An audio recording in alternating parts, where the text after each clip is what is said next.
Hi, everybody. Hey, it's Lisa Derby Oden, Project Development Coordinator here at MassMEP. And today I am with Darcy Cook of Safety Trainers. And we're going to give you a little bit of background and bring you up to speed on some operational preparedness tips as we exit the pandemic, or hopefully we're exiting the pandemic. How are you today, Darcy? Hi, hello, Miss Lisa. I'm fantastic. Thank you for having me today to chit chat with everyone. Great. We're so glad to have you here.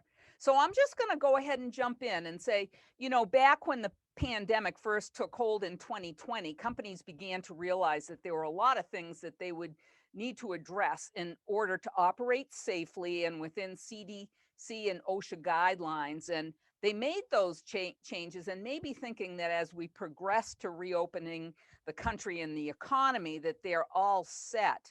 Can you give us a little bit of an overview on how things are once again changing in terms of practices, procedures, and guidelines during this transition time? Yeah, thanks, Lisa. That's a great question. So for all of you listening, I'm sure you're living it. You've been involved in it and you've had to move at really rapid paces at some point. You put something in place and like the next day there was a new rule or regulation or a directive order and you're like, oh my gosh, what we did yesterday doesn't apply and we've got to change it today. So it's been a year of craziness, that roller coaster.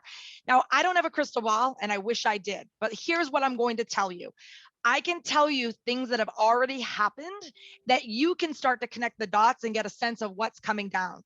So first of all, we know that California has already, they're an OSHA state, and they have already written their state laws related to COVID-19.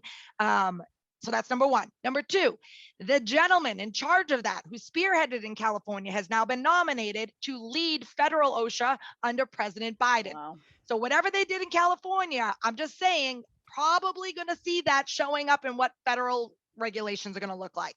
Now, they've already drafted a COVID-19 federal law under OSHA that has been submitted.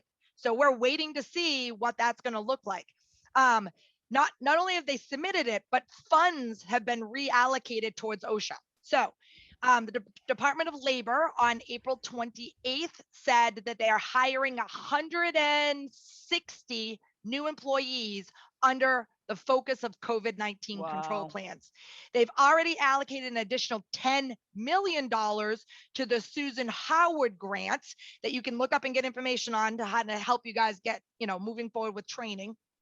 And there's $100 million that has been put aside through the American Rescue Plan of 2021 for OSHA to enforce and direct around COVID-19. Now, hold on, a couple more.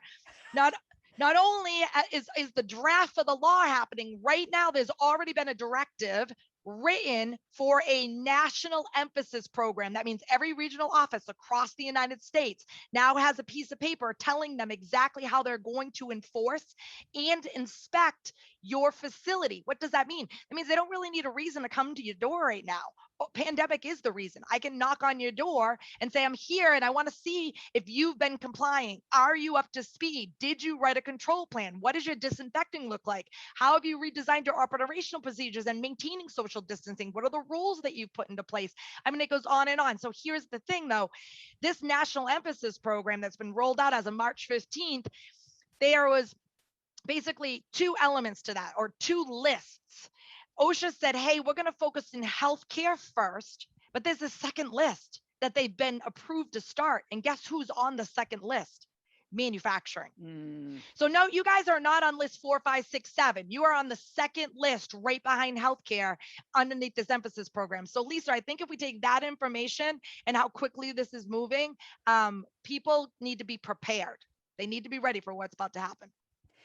That's great information, Darcy. You sure have your tentacles out there, and we so appreciate that. But, it sounds like there's going to continue to be business continuity challenges then during this time. And so is there a way to put a continuity and contingency and plan in place that can be updated as all of this unfolds? Yeah, Absolutely. And any of the companies, of course, you guys understand how OSHA works, right? They want something in writing, and then they want you to be looking at what you've written every single year or sooner and making adjustments. They don't want it just collecting dust on a shelf.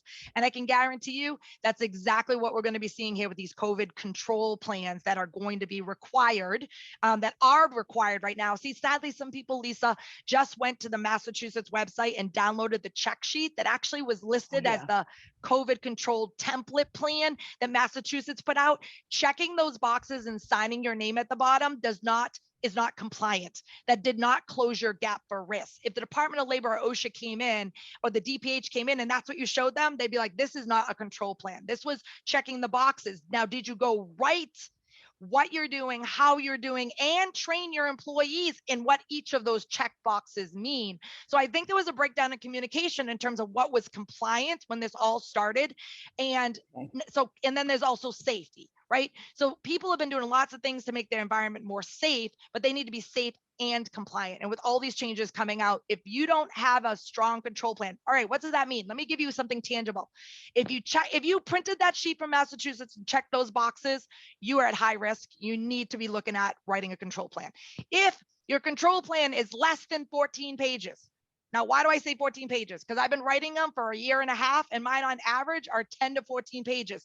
The California template for their control plans were 42 pages. It was 14 pages of content and all these addendum pages. So if you don't know what addendums and attachments need to be to these control plans, that's what we're talking about, Lisa.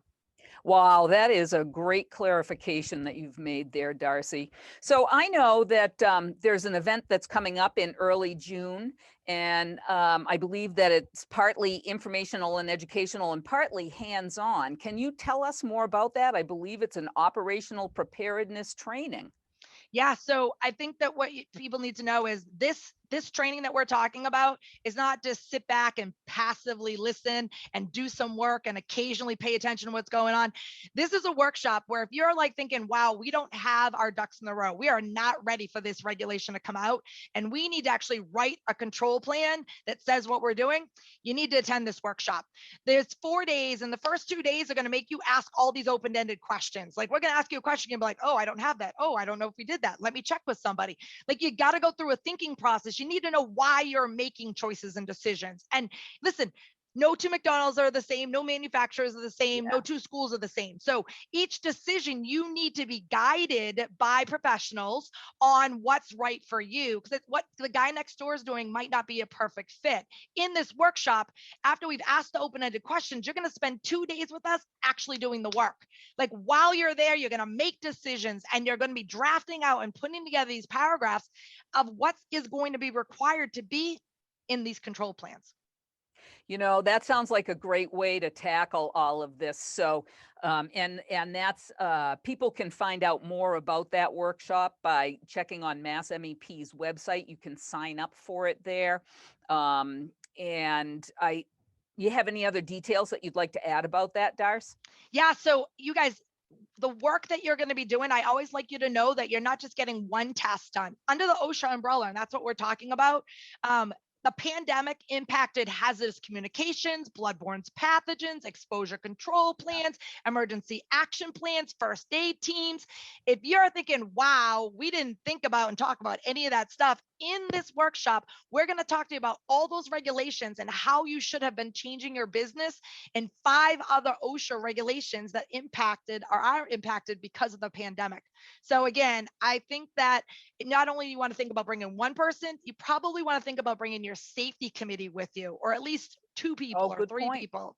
Yep, because it's going to take a village. I say you can't eat an elephant in one bite. We got to do it one bite at a time. So it's going to take a few more people in the resource planning of getting all this done. That's great. Thank you so much. I know that the first workshop kicks off on June 1st, so I hope that people will be looking at our website and going to sign up really soon. And Darcy, we are so looking forward to having you as one of the trainers in that training. Thank you so much for joining us today. Thanks, Lisa. Thanks, everyone.